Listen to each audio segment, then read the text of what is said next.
There was a raucous All Saints Day party held in the Dome on Sunday, and everyone was invited, unless your job title included the word defense. Come on over, you'll never forgive yourself if you don't.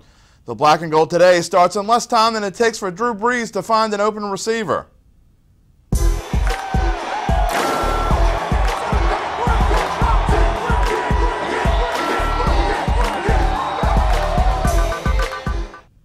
Hey there, and welcome to the Black and Gold Today, sponsored by Cadillac of New Orleans. Other than the Mets and extra innings, I'm the only guy who didn't score yesterday, Jim Derry. Hold on, I'm getting word. Yes, Drew Brees has thrown yet another touchdown pass.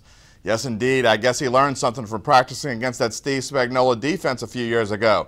It was probably from watching opponents rack up the most yards in the history of the NFL against his unit. And hold on, I think we have a new highlight reel from Sunday not previously seen.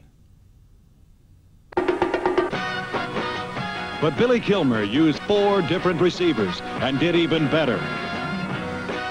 Al Dodd started at wide receiver for the first time and caught 9 passes for 145 yards.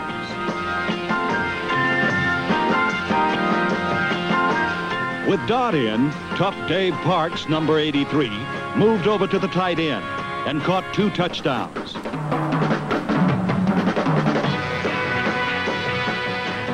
Kilmer was fantastic. He threw for a total of 6 scores. 1 to Wheelwright, 2 to Danny Abramowitz. At one point, this touchdown to Speedy Don Shy was called back because of a penalty.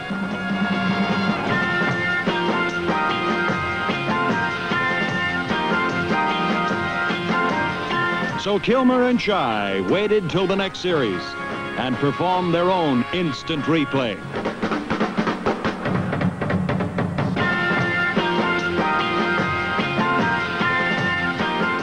The scoreboard looked like the register at a department store sale, and the Saints had finally vindicated themselves in the season's highest scoring melodrama.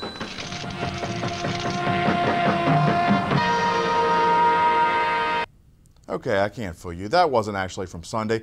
Instead, interestingly enough, it was from November 2nd, 1969. Yes, 46 years ago today, the Saints' Billy Kilmer combined with St. Louis Cardinals quarterback Charlie Johnson for a then record 12 combined touchdown passes. Each threw 6. And even if you're old enough to remember that game, Sunday's game against Eli Manning and the Saints topped it. This is one Drew Brees likely won't ever forget. 7 touchdown passes, 40 for 50, and 511 yards.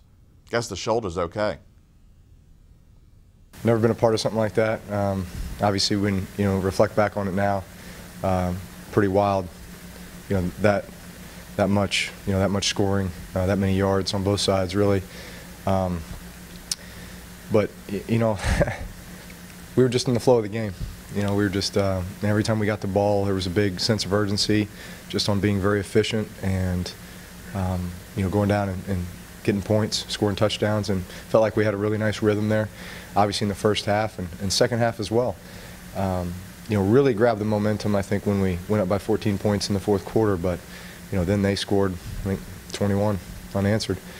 And obviously the turnover that they ran back to take a 7-point lead, but really no panic. No panic. We kind of knew the way this game was being played at that point, and so our goal was to go down, get a touchdown, potentially, give our defense another chance to get back out there, get the ball back for us, or take this thing to overtime. And just that sequence of events at the end of the game, we score, we stop them, and then great return by Marcus Murphy, and then fumble, picking it up, the face mask gets us a little closer, boom, game winner. I mean, just kind of shake your head at how it all transpired, but just glad we were on the winning end. Wildest Saints game I ever saw, and I think I didn't even mention Kai Forbath's kick, till now that is. We'll be right back for your Saintly Extra Point. What's one of the nicest things that comes with your new Cadillac from Cadillac of New Orleans? 0% interest. Get 0% interest on all new Cadillacs, now at Cadillac of New Orleans. New owners, new attitude, on Lime Street and Rye in Metairie. For your extra point, we look back 49 years and 1 day ago. All Saints Day 1966, to an 8-second moment at the Pontchartrain Hotel that changed New Orleans forever. Professional football has voted a franchise to the state of Louisiana, city of New Orleans. And this one sentence not only brought professional football to the Big Easy, but it transformed us from the city that sports forgot. In the early weeks and months that followed, as New Orleanians tried to come up with a name for their beloved franchise.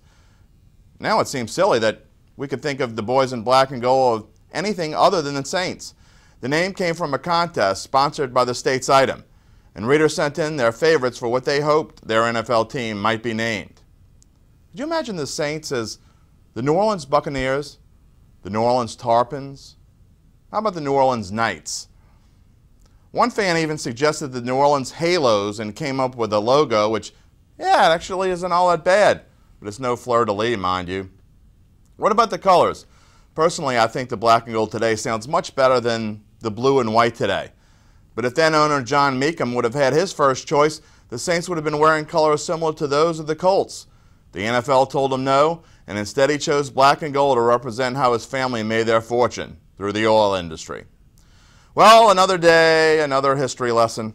What will we come up with tomorrow? Well, you'll have to come back and find out. Until then, we'll miss the heck out of you. See you Tuesday.